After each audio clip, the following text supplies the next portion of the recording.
Hello, everybody. Welcome back to Kinky Politics. This is Chris and Kai with episode 2. Today, we're going to be talking about Martin Luther King Jr. and just some of the lessons from his life that maybe we should be thinking about right now. Yeah. Chris, I just feel like I feel like you should take this on because I know that you've done a lot of studying on him as well as Malcolm X, and I know you've got some really definitive opinions, particularly around the process of handling, um, violence and things like that. So, considering that we just got over a riot, which almost felt like a civil war was about to begin.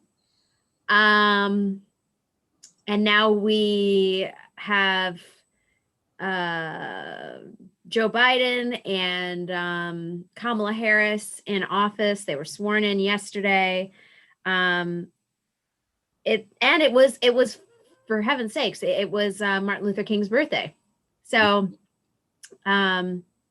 yeah. So I guess that's considering it as well. But I'd love for you to kick it off if you don't mind. Sure. All right. Well, for me, I guess Martin Luther King Jr. Day is always kind of a mixed bag for me because on one hand, you see a lot of good deeds being done. I know here where I live, they had some big thing where they were doing a lot for the homeless on that day. And it does kind of force a lot of people to at least think about him. But it is frustrating to see his, totality, I guess, as it is, just so shrunken down to, a couple lines in a speech, 6 years before he died. Um, why he was there giving that speech, or like what he did with the rest of his life, what he did before that, the things he stood for, his views on many other things other than just believing that black and white people should have equal rights, all kind of get usually swept aside. Or you'll see kind of like political groups cherry pick some of his ideas to kind of fit their narrative.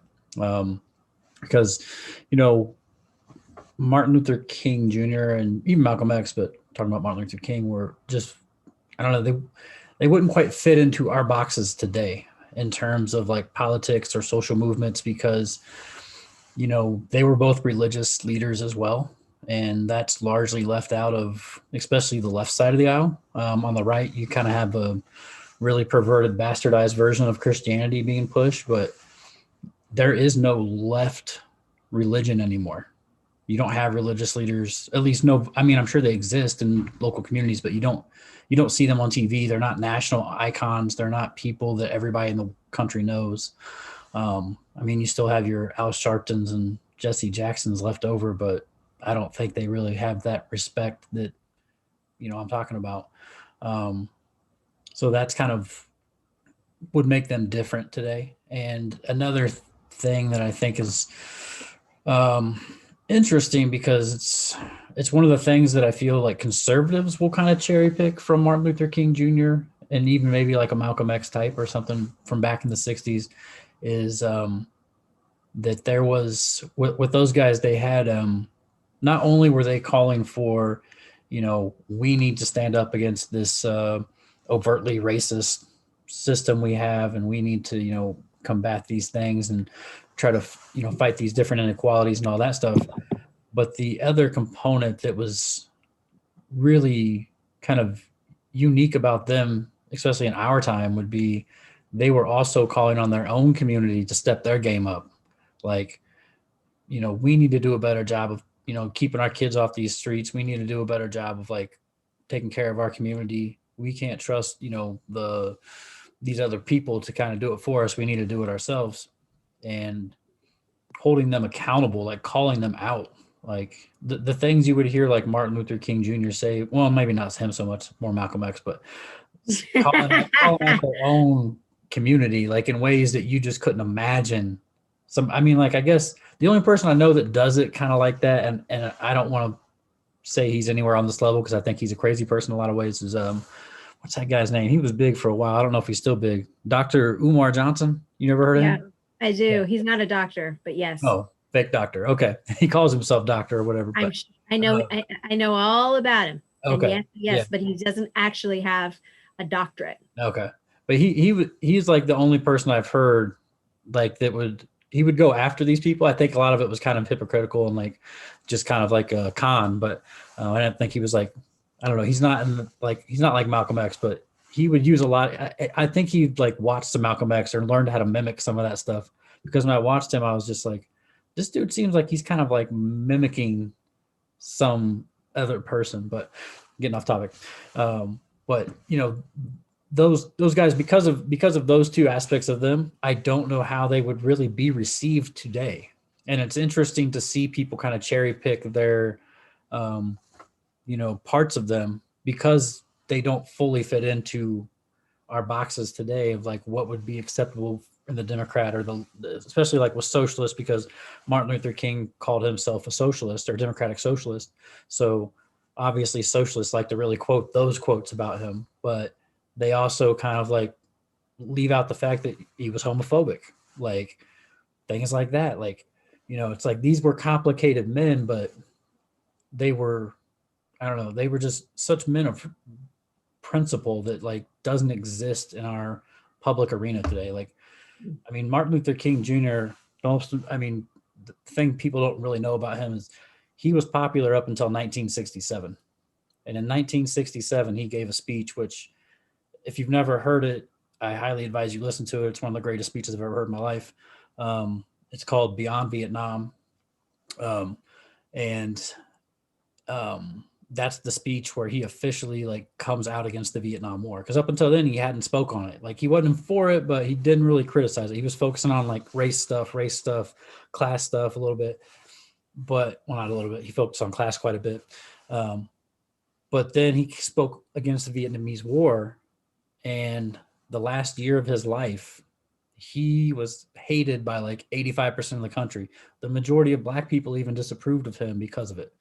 And all of his advisors, like all of his crew, his friends, all these famous people like Jesse Jackson and them, they were like, don't go against the war. It's don't go against the war. And he knew what the cost was going to be, but he also knew it was the right thing to do. And he was like, if I'm not going to speak about this, like everything I've done up until this point ain't it ain't shit. Like, it just makes me another hypocrite. Like he kind of viewed it as like, if I don't speak out on this, like that's basically like where he starts to see himself selling out.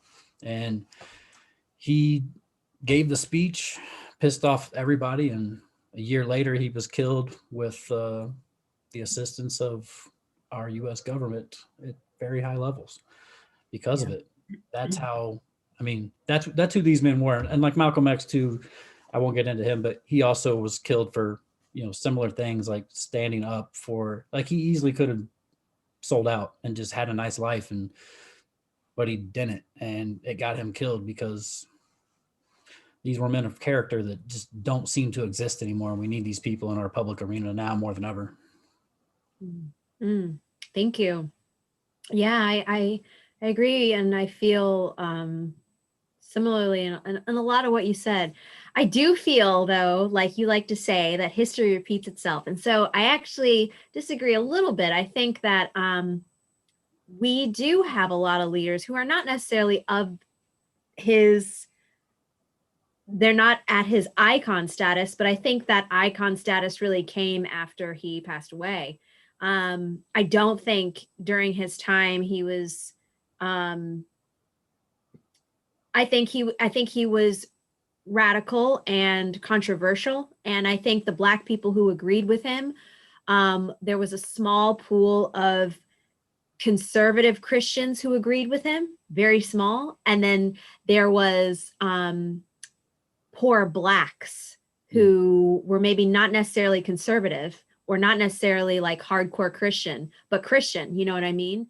Yeah. who agreed with him. I really think that after his life, he really had more of, he really was portrayed as this like saint and martyr for the cause, for the African American advancement and for civil rights, really generally, for human rights Yeah. generally.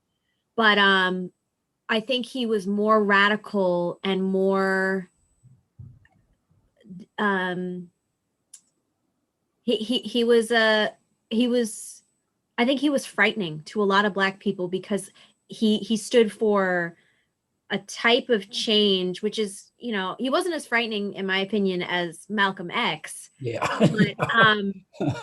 but Martin Luther King demanded action, Yeah. and demanded action um in a very deeply rooted Christian way, but you know, he was willing to give his life. And you know, Black people were tired. You Yeah. know, Black people were tired of giving their life, and they're coming from slavery. They're, you know, they're just making it through, and here comes another kind of, you know, activist just ready to gun it, you know. And I think with that being said, I still think that a lot of Black people were like, well, goddamn, I just need to stay my ass at home. I am not going out there and protest to protest. Yeah. God be with him, but not me, you know. Yeah. So yeah, and I do think we still have, I think you're right. I really do think that you're right in that and we've spoken about it too, where uh the left side really doesn't um showcase religion as much as the right side, and in fact it is sort of frowned upon to discuss it in a um as a talking point, you know, which is sad because I think it shows the uniqueness of an individual, and I think that's part of democracy. So I don't really think that people should shy away from their religious ideals, but in the same breath, you know, I still believe that, you know, the lefts are trying to, at whatever cost, um, come together on social issues rather than things that could take them, you know, things that could divide. But Mm. you know, you still have activists who are kind of in the background. Somebody who comes to mind all the time for me is Jeremiah Wright, which is a pastor, Mhm. and he's a pastor in Chicago, Yeah. and I remember who he is. oh, you know who he is? Okay, yeah. And or like Louis Farrakhan. You Mm. know, we still have those, leaders, but they're not, I think that they're not as, they haven't been as well received anymore because um in, in my analysis of where the United States is now, Mm. is we've turned from being a very emphatically Christian country where we say these are our ideals, and Mhm. we're kind of turning into this whole into this country where we're like, we're one, we're just one. Yeah. And it feels like that one is part of like um you know, it's part of this larger message of like hope, positivity, Mhm. love, kindness, you know, that whole new age sort of spirituality, which is Yeah. cool and everything, because it's less intimidating, I think, for people who decide not to be religious or even spiritual, for Yeah. example. But it's kind of sad, in my opinion. Yeah. But I think because America's turning more and more like that, we take people who have strong religious convictions seriously. We don't take them seriously anymore. Yeah. We devalue what they have to say because we think that they're always going to think first with their religion rather than logic. You know what I mean? Yeah. We're really getting into this place of science versus things we cannot touch, you Mhm. know? Um, So I think that's just the state of the country changing. And so those activists are still out there, like, Reverend Al Sharpton and what's his name? The other one who was with King all the time, who you Oh, mentioned. Jesse Jackson. Yes.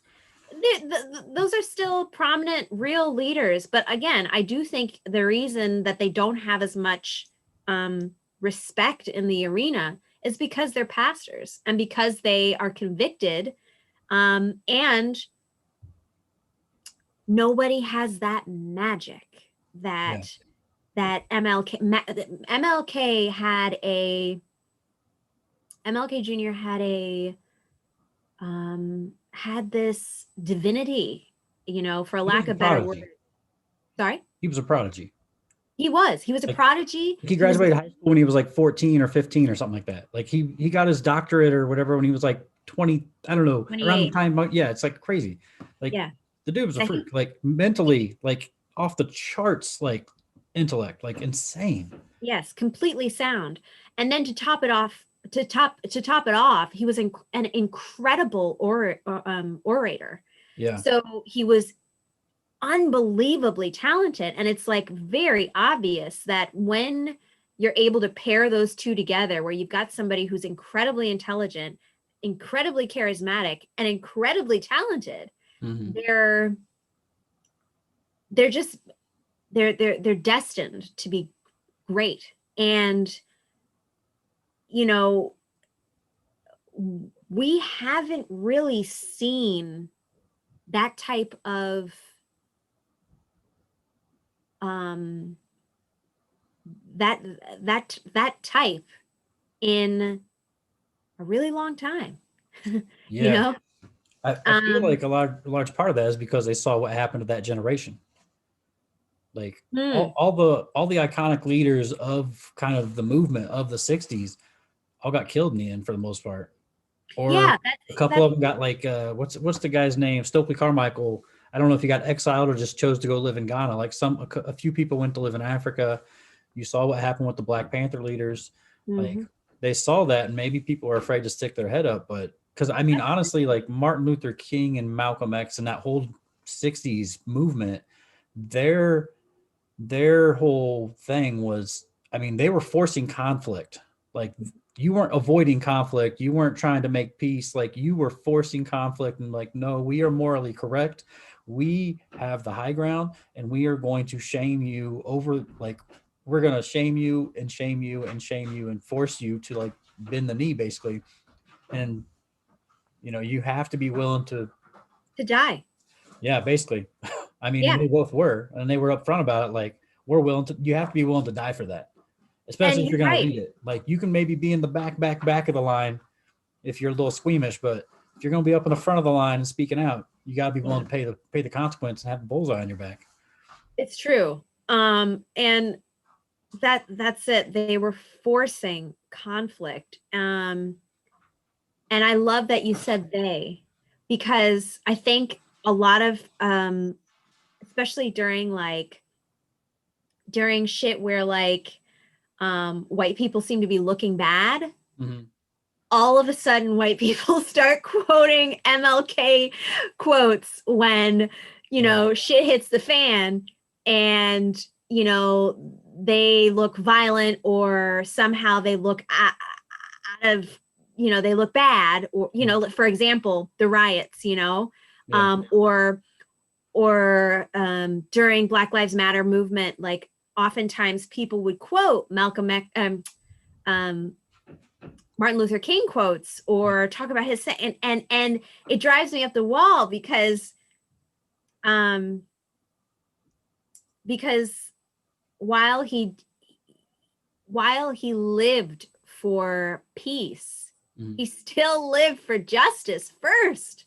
Yeah. Justice, decency, humanity. And so he was driving that conflict. And I think it's a really hard concept for people to understand, that though he preached nonviolence, he was willing to be violent if it came down to it.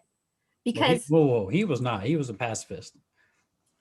I wouldn't really say it like that. I don't think he was a pacifist. Dude, it's in his own words in his autobiography. He says that when he started the Montgomery bus boycott, he used to carry a gun because he lived in the Mhm. South. He was a black man, Jim Mhm. Crow.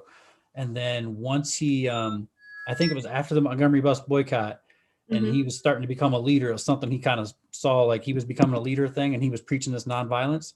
Mhm. He said, like, he realized like he himself could not carry a gun or engage in violence, or he would just be a hypocrite and the whole movement would fall apart. He had to be like, and that was the brilliance of him too, is he understood that basically he had to be essentially perfect in the public eye.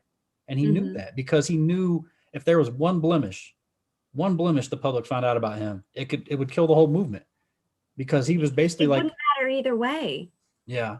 Well, It I wouldn't. mean, that was the big deal, like with his cheating scandal. Like, and Well, I don't think it came out. What the FBI was threatening to release that like publicly because they Mhm. knew if it came out, like especially back then in the '60s, a Mhm. preacher like would have ruined the whole movement. Like the whole movement would have died. It wouldn't have just been King that went down. Like the whole movement basically was like reliant on him because he was that just amazing to where like they knew that nobody else would be able to replace him and it would just splinter off, kind of like it did after he got killed. Mhm. But Okay. sorry.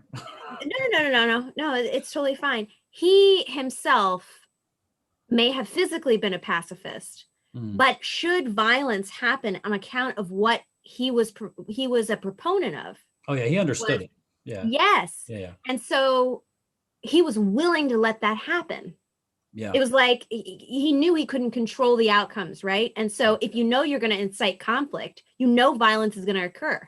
yeah, So he was essentially, I hear what I understand what you're saying, but he kind of had the Gandhi approach himself, mm. but he knew what he was doing.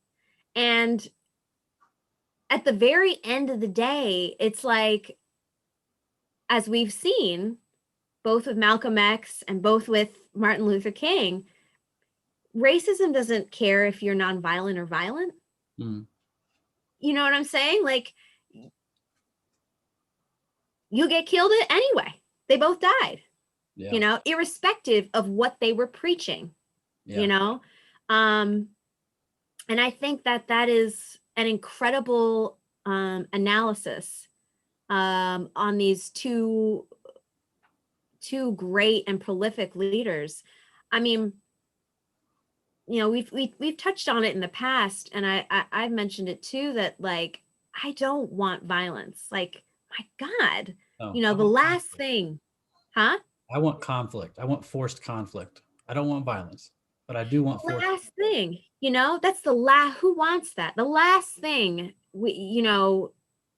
anybody should want is violence. But for me, I realize that there is such a thing as righteous anger, Yeah, and you can't ask for your freedom, because freedom is yours. Freedom is free. Freedom is inherently in you. yeah, So how could you ask for it and ask someone who is oppressing you for your freedom? mm. um it'll never happen. It'll never work, especially to ask.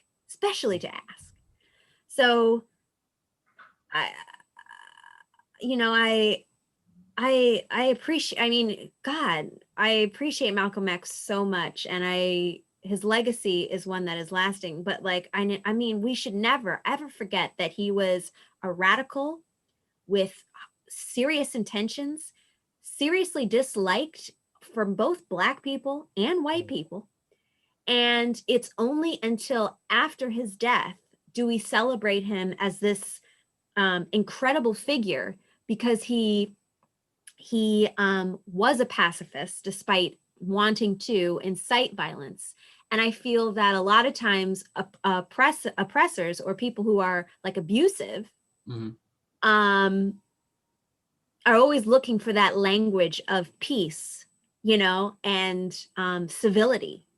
Yeah, And that's why Malcolm X doesn't have the same I mean, for me, Malcolm X was amazing, but he didn't have the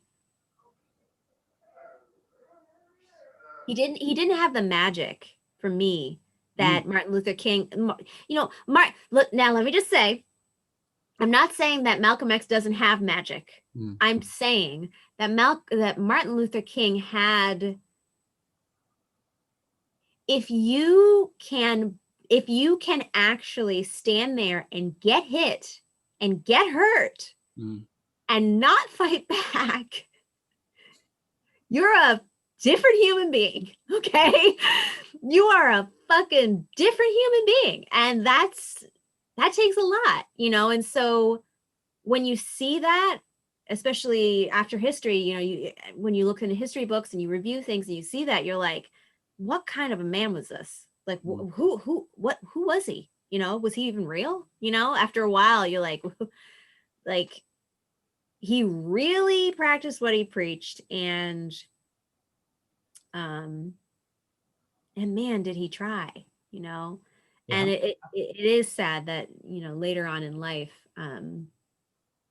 it is sad that he's only really um, recognized for this love and peace type of um, persona, Yeah. um, and not three-dimensional, because he was three-dimensional and he was rich in that three-dimensional um, analysis. Yeah. So I think it's a little unfair, but God bless Martin Luther King. God bless him. I think our time is up. Yeah, I think so. So I think everybody learned today that force conflict and be ready to pay the prices. um, yeah, or it's what was it? I think no, it wasn't Martin Luther King Jr. It was one of his guys. Was with him, John Lewis. I think yeah, he was creating. Oh, there's another one. Yeah, We forgot about John Lewis. There's another one. yeah. Dude, I really can't imagine that. Whew, just knowing, like, because they're in the South. Like, I mean, Martin. That was the other thing too. Malcolm X was in the North, where they were like supposed to be like openly not racist, like in the North. I mean, they still were, but technically they were trying to evolve. In the South, they didn't give a like. Those dudes were just But like, during that time, it was generally the same thing. I mean, yeah. What segregation didn't become a, you know what I'm saying? Like, Well, I mean, the Democratic Party was kind of nationwide. split at that point. Like the Southern Democrats, Yeah. Northern Democrats were like kind of two different parties by that point. They were in their Civil War kind of whatever. But just the fact in the South, like these dudes were like knowing that they were gonna get like beaten. Like even those freedom riders, the people that like took the buses down from the north and just, I was like, dude, that is, people today can't imagine something like that because you've never seen anything remotely like that in your life. Like never in I this. think I think there are some serious activists though out there who are trying, Oh, and I have no doubt. and They and are. I've seen them. They don't get the recognition. I think that it's different. We're in a different age. Social Yeah, media is king. You know what I'm saying? And it's harder to get known unless you die or get hurt or do something fucking crazy. Excuse me for yeah. my cussing. I realize I cuss way too That's much on this show.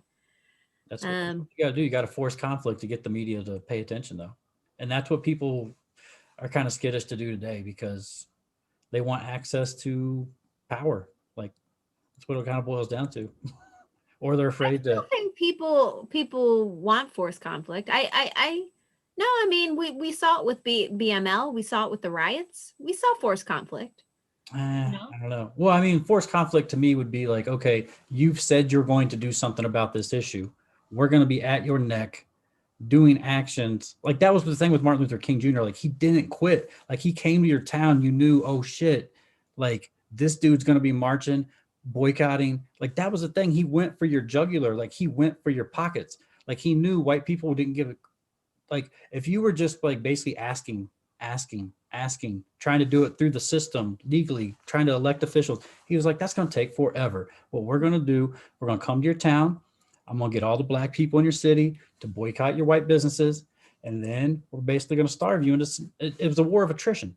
And it worked city by city by city. It worked every single time. And it was just like such a foolproof strategy, but it's such a, I mean, it's forcing conflict on a level that nobody's willing to do today. And he would wait you out, like the bus boycott that made him famous. Sorry, Mhm, that took over a year. People don't really understand that. They mhm, did that for they boycotted the buses for over a year. mhm.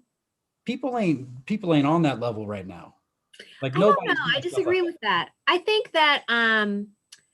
that the movements are fragmented because of where we are as a culture of people. Again, when racism racism where we are right now, civil rights and stuff like that, it's harder to identify what it is that. in a um overt way, because a lot of times racism is really, especially in the United States, and I'm realizing that now, that I've moved to a foreign country, Mhm. because I see racism for real, you know what I mean, in a very direct way.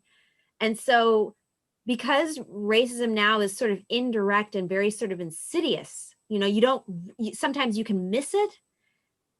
You don't see, sometimes a lot, I feel like a lot of black people, a lot of even various ethnic groups, Asian, you know what I'm saying, will Mhm. say like, oh well, it's not that bad. It's Yeah. not that bad. You remember before it was so bad, like you guys couldn't even vote before, and we were still doing like, you had to have your own schools, your own churches. Remember, it's not like that anymore.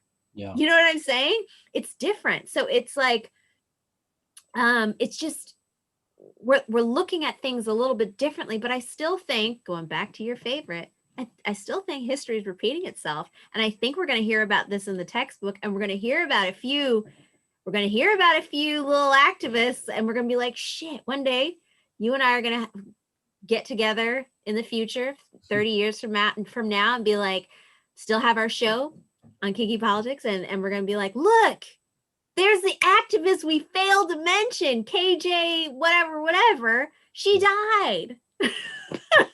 You know what I mean? And she was a blah blah blah blah blah. But you know, that's my theory. Anyway, let Yeah. me stop talking. All right. Sign us off. Yeah. Sorry. Okay. That was episode 2. Force good trouble. Force conflict. We'll catch you guys next week.